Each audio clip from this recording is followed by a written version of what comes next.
Hello, my name is Roberta. I am a homeschooling mom of 8, and I am joining Virtual Homeschool Co-op in their assignment number 1 for the 2016-2017 school year. Assignment number 1's question is, are you relaxed or structured? So the first question is, am I relaxed when it comes to our daily routine, or structured when it comes to our daily routine?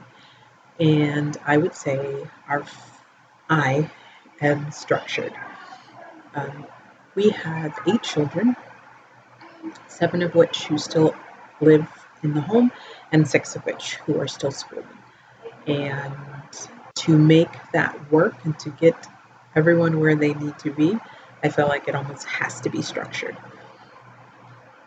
I am not rigid in that structure.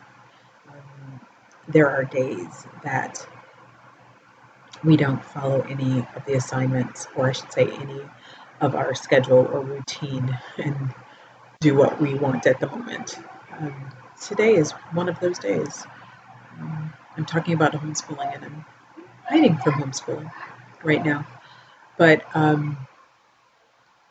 on a normal day, the children rise, I would consider pretty early for what, some people would stereotype homeschoolers as. They wake up between 6 and 6:30 and pretty much hit the ground running to get everything done. Learning about who I am as a homeschooling mom, I have learned that I have the most energy and the most focus in the morning. So it's important for me to get, especially those harder, tough subjects, out of the way in the morning, and leave a little bit of the added subjects toward later in the day. And so we also have to be structured just to be able to get out of the house. If we do have specific days, for instance, in which we go to the library. Breakfast has to be done, cleaned up after. Rooms need to be cleaned. So much of the schoolwork needs to be done. All of the library books need to be collected. Money for the parking meter, and heading out the door. So we're pretty structured. So I probably would say 8 or 9. But at the end of the day, I think one of the freedoms and one of the things you learn about life when you homeschool is that every day is different. And I think as homeschoolers, we allow every day to be different. So whether it's because there's a unique weather pattern that's passing through and you drop everything to experience that with your child, or if everyone just, needs that break, which is kind of like today for me alone. But we do drop that schedule. I do feel better about myself as a parent and what I accomplish when I do follow that schedule. So I'm pretty structured in our daily routine. In our curriculum, I would probably say we're about a 5-6. Truly believe that curriculum is a tool, and I choose not to be tied to it or burdened by it.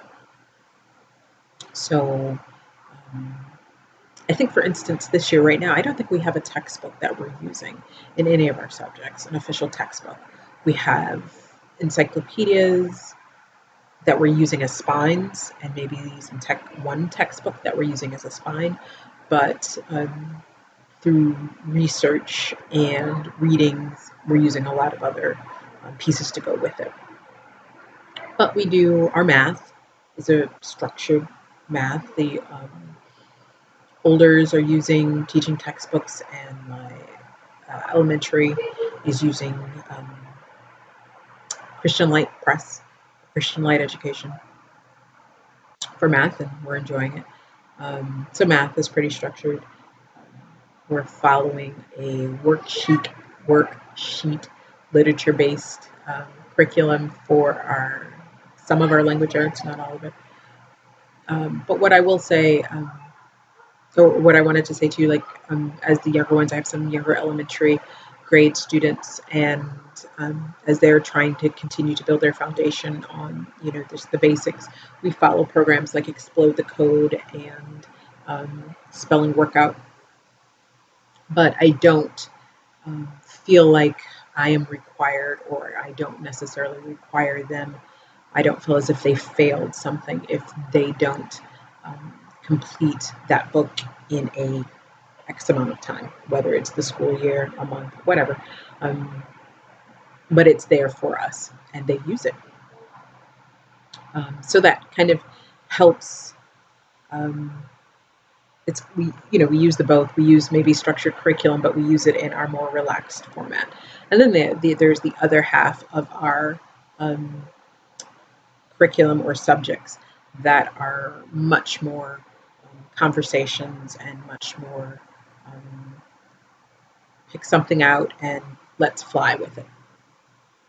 So about a 5 on curriculum. Then there's homeschool space. And we do have a room. I think we call it our homeschool room, sort of. It's a room, a walkthrough room, so it's unique in the sense that it's in order to come to the bedrooms, you would have to come through this space. So the space itself is structured, and there's desks, actually 7 desks, but desks, space in there for every schooling child to sit at. There's bookshelves all around the room. I have a small desk to sit at as well. The bookshelves are full of books and curriculum, school supplies and whatnot. But all of our learning doesn't take place at those desks or in that room. So again, I guess I must have a switch in my brain, a structured switch and a relaxed switch, because from about 7:30 until 11:30, 12, we are 99.9% in that room, and we're doing what Ruth Beechett would call the 3 R's. We're handling the 3 R's for everyone, or for a group of them. The other 2 are high schoolers, so they set their own rhythm to their day. And so we are in that room doing those subjects for that period of time. And then just about all the other subjects, we go into a room that's a little bit off of that room, which we kind of call the playroom, but it has couches and obviously toys, books, games, and whatnot. And we might all sit on the couch to read or discuss, paint, play a game, whatever it is. I do sometimes take my youngest, who is still learning to read, because most of his directions then, and obviously his lessons, are much more conversational.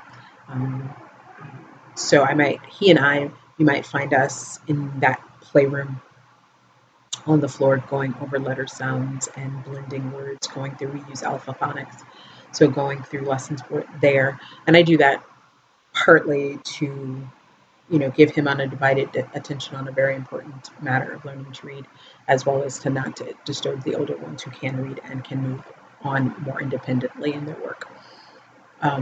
The other piece to, though, again, that homeschool space is very structured.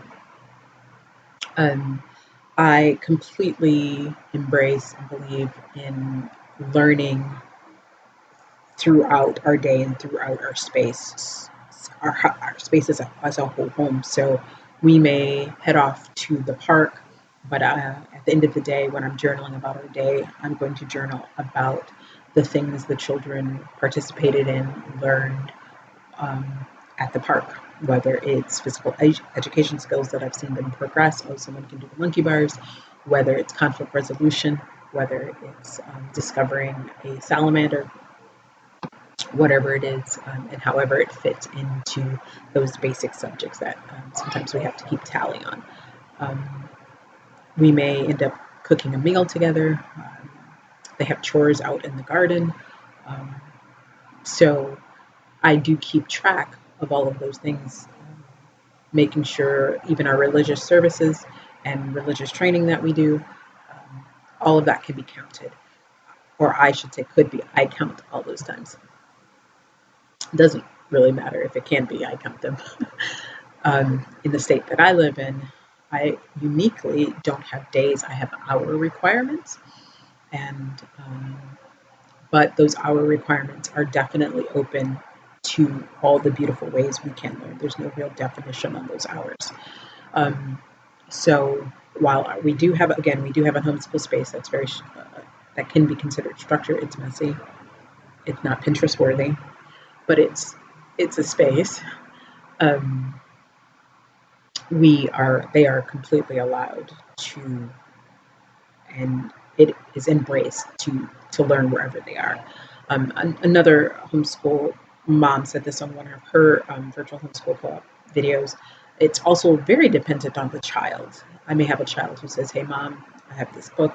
Can I go cozy up into, in my bed to read?" And you say, "Yeah." And the next child comes and says the very same thing, and you're like, "No, no, no, no. You have to sit at the table." And because if they go off and read, they'll be asleep in 5 minutes, or they'll be painting, or whatever it is. And every subject is different with said child. So again, a subject that a child struggles with, I might want them sitting at attention to at least get 10 to 15 minutes of core knowledge. And where you have another child that, whether it's all subjects or some subjects, they just enjoy it a little bit more. Your motivated learners, I call them lazy, versus your more lazy learners. So the space in which they learn, and maybe even the posture in which they sit is very dependent on that child in itself. And I guess at the end of the day, it might also depend on me.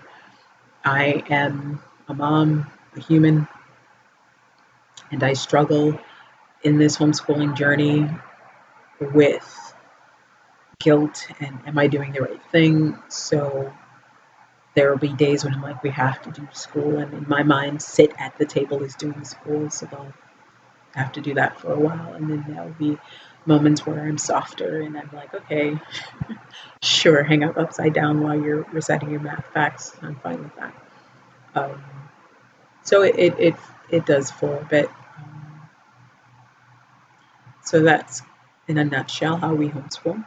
I appreciate the virtual homeschool co-op for giving me this opportunity and this even reason to record a video and to share. Thanks.